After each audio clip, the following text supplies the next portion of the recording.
my parents were in India and I was living here by myself. I moved 4 times within the span of 2 years. Wow. So for a couple of months, I stayed in Brooklyn. For a couple of months, I stayed in Flushing. And the Flushing area, the reason I moved to Flushing was because I had actually blown a lot of money. I put a lot of money into a regular broker and I lost everything. So I moved to Flushing. I stayed in one room, sharing that in a bunk bed. So I had the top bunk. My friend had the bottom bunk. We were paying $340 a month. It was a 4-bedroom apartment, all strangers, just me and my friend sharing one room. Then the next time I moved to another place in Woodside, New York, in a basement with shared strangers. And when I just kept blowing everything, when I had barely any money in my bank account, I barely had any social interactions. It was very hard. That was the first time I ever felt true pain. So my entire life from up till the age of 18, I've always had friends. I've never felt what loneliness was. Yeah. And then for the first time in this journey, I felt loneliness. And loneliness is one of the worst things you can possibly feel. Seeing someone, feeling the death of someone in your family, that hurts.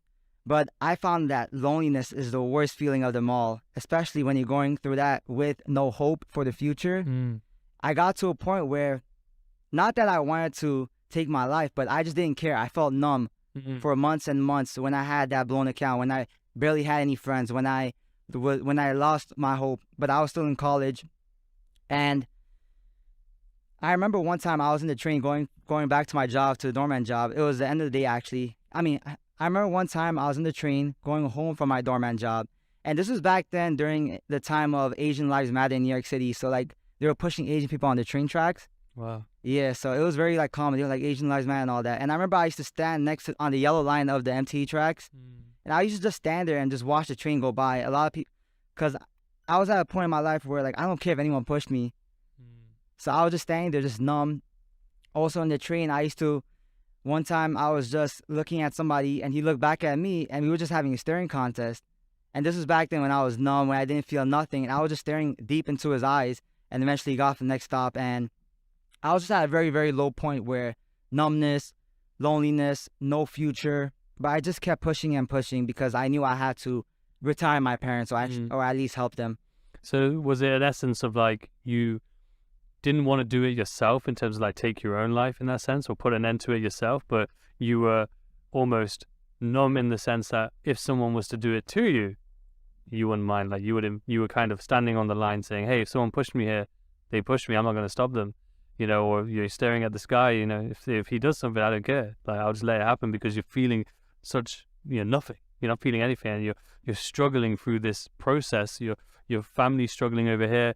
You're struggling. You're not getting the results. So was it that feeling that I would just invite anything right now? Exactly that feeling. I got to a point where I understood, okay, now I understood why people take their lives. Because when you're at that point, you don't see the light at the end of the tunnel. When you're at that point, everything is just darkness. You don't see the future. But eventually, if you keep going through it, you'll eventually see that tiny light. And you gotta keep pushing. You can't. If I had taken my life back then I wouldn't be in the position where I am right now. I wouldn't have been able to provide for my family, be able to help my friends, be able to provide value to others. So it's all about just persevering, and just remember, it may be cloudy today, but the sun will eventually shine in the future. What was that like for you then? What was it that sort of showed you that spark? I just kept persevering. I channeled all of that into actually doing an Ironman, which is a race where you have to swim 2.4 miles, run 112 miles, bicycle 112 miles, and run 26.2 miles. Because I was 3 years into my journey. I read so many books, so many motivation, and here I am, an average kid, or not even average, accomplished nothing with my life. And I was just watching a Joe Rogan podcast with Courtney DeWalter, who is an ultra runner. And at that moment, I'm like, okay, I'm gonna accomplish my first I'm gonna have my first accomplishment. And that was the Ironman. So I was doing Ironman, college, and trading on the side as well. So you think that was the spark then? So listening to this podcast, was it something that in particular that they said or talked about that kind of pushed you to say, okay, I want to try that. Well, not try that, but I'm going to do that? I was just listening to the podcast, and I was fascinated by it. I'm like, oh my God, she can run 100 miles.